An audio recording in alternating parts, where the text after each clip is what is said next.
Malaysia calls for severe punitive actions against Israel. And also UN reiterates famine in Gaza entirely preventable.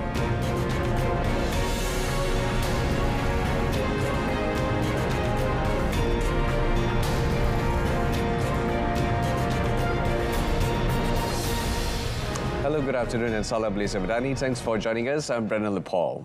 Malaysia is demanding severe punitive actions against Israel, denouncing in the strongest and most unequivocal terms the latest airstrikes on Doha, the capital of Qatar, and the ongoing genocide in Gaza. Prime Minister Dr. Sri Anwar Ibrahim emphasized the need for decisive measures, stating that condemnations would not stop the missiles and declarations would not free Palestine.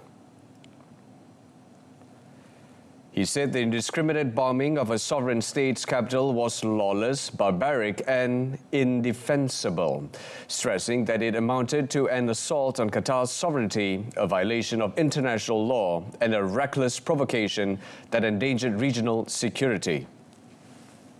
Has labored with perseverance and wisdom to foster dialogue, which include Hamas, Egypt and the United States of America. This attack certainly is a calculated assault where no nation is to be spared in pursuit of the Israeli Zionist aggression. He said this firmly in his national statement at the extraordinary Arab Islamic Summit held in the Qatari capital on Monday. Dr. Sri Anwar also said Malaysia's support for the summit demonstrated the unity of Islamic and Arab nations in strongly condemning Israel's actions and in expressing full solidarity with Qatar. On a related note, Dr. Sri Anwar has urged that the humanitarian flotilla sailing toward Gaza be allowed safe passage, emphasizing that it must not be turned back through violence or obstruction. He added that the flotilla carries not weapons of war but the promise of aid for a besieged people in Gaza. To let it be turned back with violence is to betray the charge that our conscience have placed upon us to defend the weak, to shelter the oppressed, to give food to the hungry. The Global Sumut Flotilla mission, comprising more than 50 boats with volunteers from 44 countries, is aimed at delivering humanitarian supplies of food and medicine to the besieged enclave. Dr. Sri Anwar is the patron of Sumut Nusantara, one of the groups participating in the mission that gathers boats and volunteers from across the world. Dr. Sri Anwar also stressed that the world, particularly Arab countries, must sever all diplomatic and trade relations with Israel. He said that while many nations have strongly voiced their positions, mere statements and calls are not sufficient and must instead be followed up with decisive actions.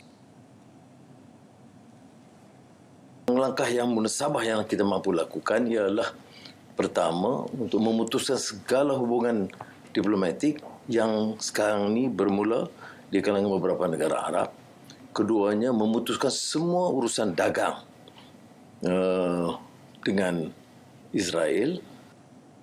Dr. Sri Anwar further noted that Israel had openly declared there would never be a Palestinian state, describing it as a declaration of permanent apartheid and a repudiation of every UN resolution and the right of self-determination. The Prime Minister also emphasized that the issues raised at the extraordinary Arab Islamic Summit were no longer solely about Gaza and Palestine, but also involved several other countries targeted by Israel, such as Syria, Iraq, Iran, and Lebanon. Meanwhile, the Prime Minister said Malaysia will use the opportunity of its meeting with the United States President Donald Trump at the ASEAN Summit this October to reiterate the country's stand on the Gaza issue and Israel's attack on Qatar. Dr. Sri Anwar said that as ASEAN chair, Malaysia is committed to bringing the voice of solidarity with Palestine to the regional platform in order to draw the attention of major world leaders.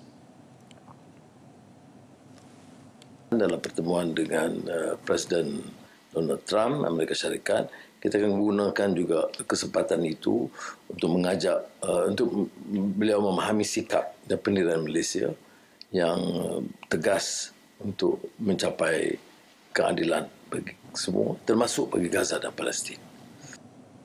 He said this during a press conference with Malaysian media at the Extraordinary Arab Islamic Summit in Doha. The Prime Minister attended the extraordinary summit at the invitation of the Emir of Qatar, Sheikh Tamim bin Hamad Al Thani, as an immediate response to the Zionist-Israeli aggression against Doha on 9 September. A top UN official on Monday said that there is a preventable, predictable famine in Gaza. According to a global hunger monitor, hundreds of thousands of Palestinians are already experiencing or at risk of famine in areas including Gaza City. Israel, which stopped all aid for 11 weeks from March until mid-May, says it is doing more to let aid enter and be distributed in the enclave to prevent food shortages, though international agencies say far more is needed. So, we need the crossings open, we need functional access, we need unimpeded safe passage inside Gaza, we need the looting to stop, we need the hostages to be released, we need a ceasefire now. And all of this, of course, is against a backdrop where the rules of war are being corroded day by day. We've heard Israeli ministers talking openly about flattening Gaza and forcing people out permanently, bombing food aid, and so on. Israeli forces continued their assault on Gaza City, where they killed at least 16 Palestinians in strikes on 2 homes and on a tent housing a displaced family. The military also warned Gaza City civilians to leave for the south, including Khan Yunis, where hundreds of thousands of Palestinians are already sheltering in cramped tent encampments along the coast. To date, more than 64,000 Palestinians have been killed by Israel's military assault. Meanwhile, US President Donald Trump insisted Monday that Israel would not strike Qatar again. His comments came after an attack on Hamas last week that infuriated Washington's Gulf ally. Are there any guarantees that Well, he won't be hitting in Qatar. As I say, I call it Qatar, you call it Qatar. You're actually more right, but actually you're allowed to go. The Emir said, you can say it any way you want, but I've always thought of it as Qatar. I think it's a beautiful sound. And actually, they've been a very good ally. And a lot of people don't know that. But he won't be hitting Qatar, but he will be maybe going after. Now, there was an article that I read in a newspaper just about an hour ago where Hamas said they're going to use the 20 hostages as human shields. They're going to bring them up from the dark tunnels, and they're going to put them in the line of fire so that if Israel goes forward, they're going to die. And I thought that was very terrible, and I put out a statement on that. You saw that. Israel last week bombed political offices of Hamas in Doha, a move that drew condemnation across Europe and the Arab world and annoyed the US president, who said he had not been forewarned. On another matter, Trump established a Memphis Safe Task Force on Monday, modelled after the federal law enforcement surge in the nation's capital. As part of a broader initiative, he says, is needed to combat urban violence. The initiative will deploy a broad coalition of federal agencies, including the FBI, Immigration and Customs Enforcement, Homeland Security and U.S. Marshals, alongside the National Guard and local law enforcement. I'm signing a presidential memorandum to establish the Memphis Safe Task Force, and it's very important because of the crime that's going on, not only in Memphis, in many cities, and we're going to take care of all of them, step by step, just like we did in D.C. We have virtually no crime in D.C. right now. Trump's decision to deploy federal law enforcement and National Guard troops to Washington and Memphis has drawn sharp criticism. It comes from Democratic leaders and civil rights advocates who argue the move is more political theater than public safety strategy.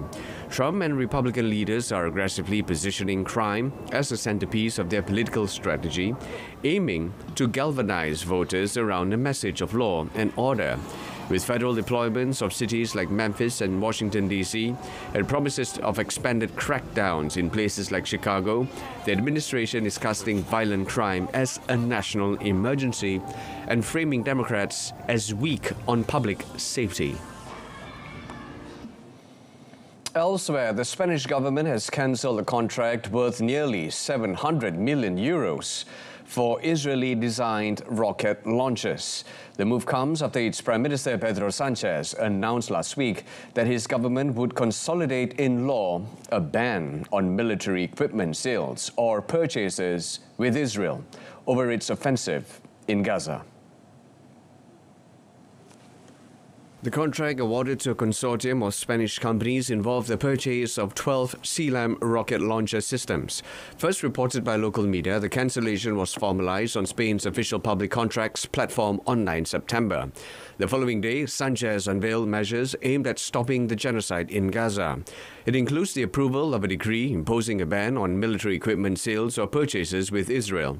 Spain applied the ban as Israel stepped up its military onslaught. Spain has also formalized the cancellation of another contract for 168 anti-tank missile launchers, which were to be manufactured under license from an Israeli company. That contract, valued at 287 million euros, had been first reported by the press in June.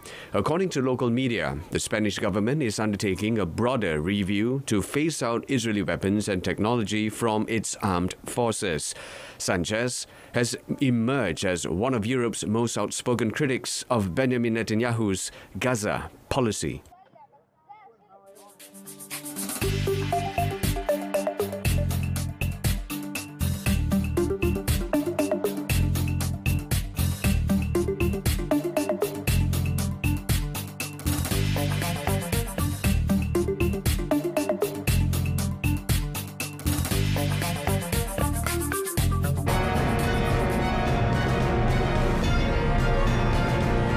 Yet to come, US and China reached framework deal on TikTok. Stay with us.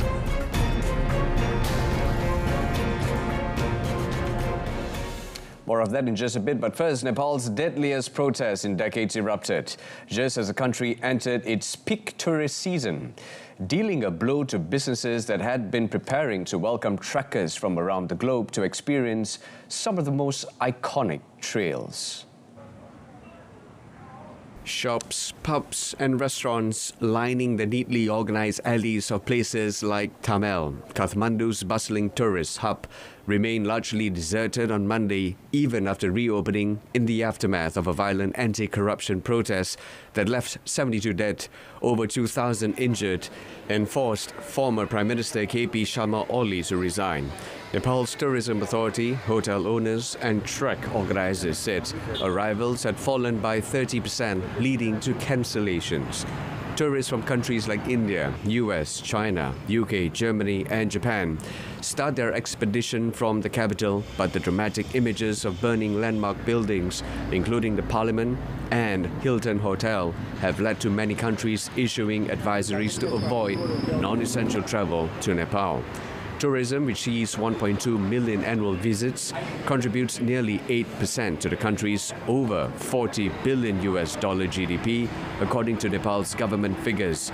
Deepak Raj Joshi, the CEO of Nepal's Tourism Board, said tourism arrivals are down 30% from usual, and in the last few days, cancellation rate stood at 8% to 10%. US and Chinese officials said on Monday they have reached a framework agreement to switch short video app TikTok to US-controlled ownership. That will be confirmed in a Friday call between US President Donald Trump and Chinese President Xi Jinping. The potential deal on the popular social media app, which counts 170 million US users, was a rare breakthrough in the months-long talks between the world's #1 and #2 economies that have sought to defuse a wide-ranging trade war that has unnerved global markets. Aside from TikTok, the US has cited national security concerns to block shipments of semiconductors and other advanced technology to China and ban Chinese products that Washington has concluded could be used to spy on Americans or gather intelligence. China's top trade negotiator, Li Chenggang, said that those concerns amounted to unilateral bullying. 关于 TikTok 问题，中方一贯反对将科技和经贸问题政治化、工具化、武器化，绝不会以牺牲原则立场、企业利益和国际公平正义为代价，寻求达成任何协议。 China's market regulator on Monday said that a preliminary investigation had found that U.S. chip giant NVIDIA had violated the country's anti-monopoly law. The brief statement from the State Administration for Market Regulation did not elaborate on how the U.S. company, known for its artificial intelligence and gaming chips, might have violated China's anti-monopoly laws. China in December launched an investigation into NVIDIA over what it said were suspected violations of the country's anti-monopoly law. The Chinese regulator also said the U.S. chip maker was also suspected of violating commitments it made during its acquisition of Israeli chip designer Mellanox Technologies, under terms outlined in its 2020 conditional approval of that deal. The SAMR on Monday added that it would continue its investigations. NVIDIA did not immediately respond to a request for comment. According to China's antitrust law, companies can face fines of between 1 and 10% of their annual sales from the previous year. China generated $17 billion in revenue for NVIDIA in the fiscal year ending 26 January, or 13% of total sales, based on its latest annual report. The Chinese market regulator's announcement comes as the US and China hold trade talks in Madrid, where chips including the ones made by NVIDIA are expected to be on the agenda. Britain and the United States will sign more than $10 billion worth of deals in technology and nuclear projects during U.S. President Donald Trump's state visit. Trump will be accompanied by a significant number of U.S. tech CEOs when he meets with British Prime Minister Keir Starmer at his country residence on Thursday. U.S. media reported that Trump's envoy would include the heads of chip giant NVIDIA and ChatGPT maker OpenAI. U.S. officials said the visit will highlight a new science and technology partnership that will include billions of dollars in new investments. The two countries are also expected to sign an agreement to speed up development of new nuclear power projects.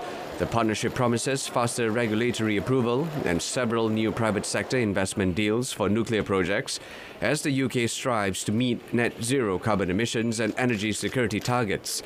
The tech investments come despite tensions between the Trump administration and Britain over London's digital tax. Trump has threatened new tariffs on companies seen as targeting US tech firms. The nuclear deal, meanwhile, comes as Britain refocuses on shoring up nuclear power since the start of the war in Ukraine.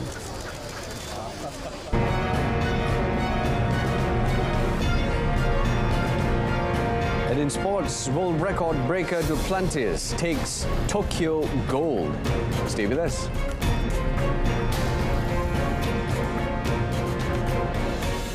Starting with football, defending champions Al Ahly fought back from 2 goals down to secure a 4-2 win over Uzbekistan's Nasaf in the Asian Champions League Elite in Jeddah early this morning, thanks to stoppage time goals from Riyad Mahrez and Mohamed Sulaiman from the Saudi side.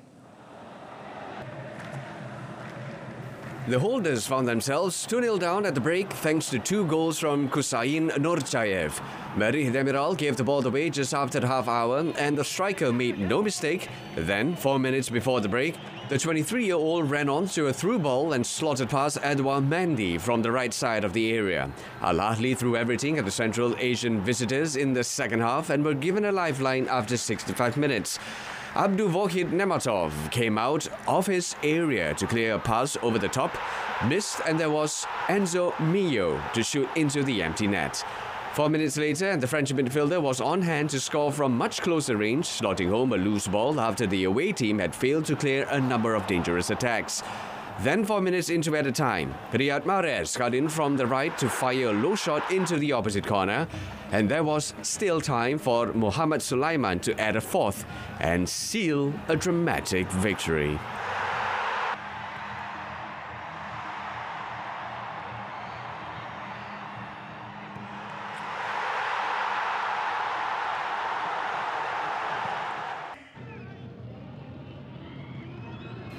It was the opposite feeling for Saudi Pro League champions Al Ittihad. The Tigers went ahead in Abu Dhabi when Steven Bergwijn smashed home a fierce drive from well outside the area in the 21st minute. The goal came against the run of play, with Al Ittihad struggling to find their rhythm.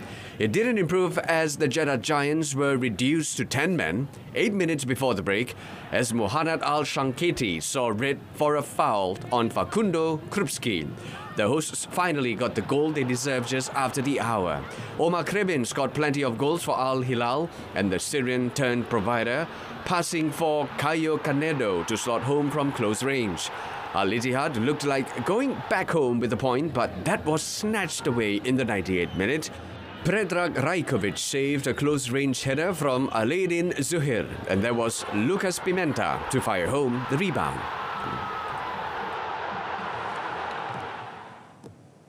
And in European football, Arsenal suffered big disappointment of a Champions League semi-final exit last season. Ahead of a new campaign, manager Mikel Arteta wants to use the lessons learned to change the club's history in the competition.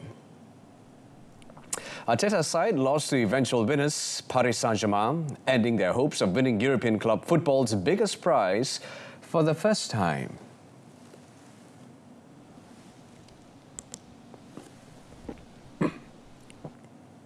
Well, that tells you with our long history how difficult it is, because we haven't won it yet, and that's the opportunity. That's how I see it. The pressure is the opportunity that thrives.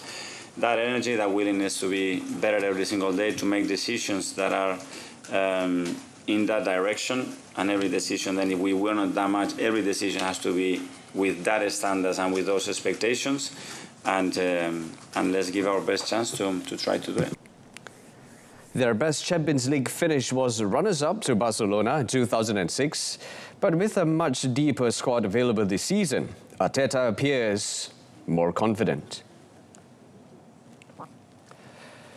In athletics, Armando Duplantis lit up the third night of the Tokyo World Championships when he broke the pole vault world record for the 14th time with a jump of 6.30 meters after securing a third straight world title on Monday.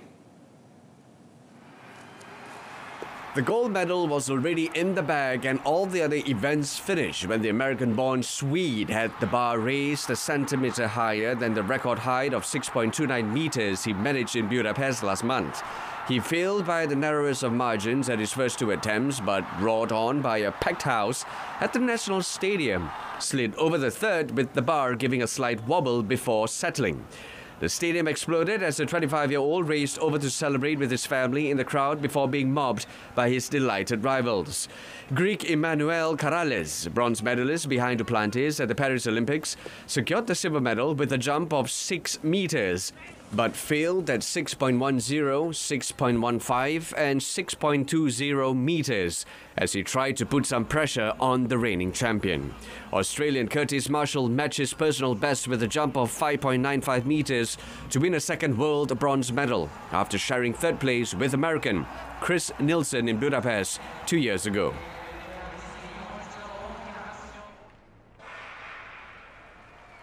Alphonse Felix Simbu snatched gold in the first photo finish at a major championship marathon, edging out German Amanal Petros in a dramatic race to the line to give Tanzania its maiden world title. The photo finish showed the 42.195-kilometer race was decided by 0.03 of a second as Simbu surged past the dividing Petros at the line, closing then the 0.05 seconds gap between the gold and silver medalists in the men's 100-meter final on Monday. Simbu and Petros were given the same time of 2 hours, 9 minutes and 48 seconds, the German taking the silver despite heading the field as the leaders entered Tokyo's National Stadium. Italian Elias Awani took the bronze in 2 hours, 9 minutes, 53 seconds. The finish was also closer than the 2001 championships in Edmonton, when Ethiopian Gezaheni Abera edged Kenyan Simon Biwott by a single second.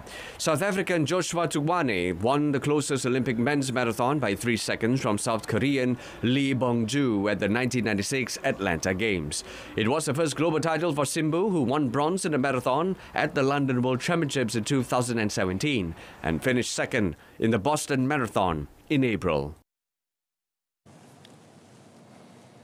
And in motorsport, factory KTM rider Pedro Acosta led the way in the final in season test of 2025 at Misano, as Yamaha extensively trialled its new V4-powered MotoGP bike. Acosta was among the first riders to hit the track, grabbing the top spot from Enea Bastianini with a time of 1 minute 32.297 seconds. Marc Marquez and Francesco Bagnaia all enjoyed stints at the front in the next 2 hours before Marco Bezzecchi moved the goalposts by setting the first sub 1 minute 31 seconds lap of the day. With just 10 minutes left to run, Gresini's Alex Marquez edged him out with a minute 30.714 seconds. The younger Marquez's time remained unbeaten until an hour into the second session, when Acosta chipped off another 3.5 tenths to return to the top. There were no further improvements at the front of the timesheets, leaving Acosta's 1 minute 30.374 seconds as the fastest lap when the checkered flag fell at 6 p.m. local time. 6 more rounds of the season remain, but Marc can now win his first title since 2019 if he outscores Alex by just 3 points at the Japanese Grand Prix next time out.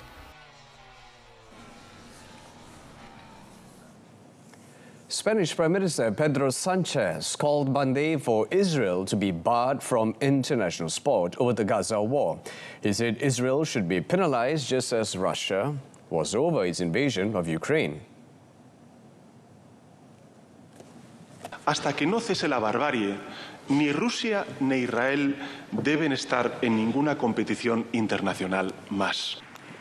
Sanchez added that he condemned the violent protests on Sunday in Madrid, which disrupted the Vuelta a España cycling race and ultimately led to the cancellation of the final leg and the podium ceremony. Around 100,000 protesters gathered for Sunday's final stage of the Vuelta, which was cut short around 60 kilometers from the finish in central Madrid. The protests, sparked by Israel's actions in Gaza, saw demonstrators overturn metal barriers and occupied the race route. 2 people were arrested and 22 police officers injured. The Spanish leader has become one of Europe's fiercest critics of Israel's actions in Gaza. And that's all from us this afternoon in our top story. Malaysia calls for severe punitive actions against Israel. Till then, I'm Brendan Lepore, Malaysia Madani, Rakyat Disantuni. Thank you for watching and take care.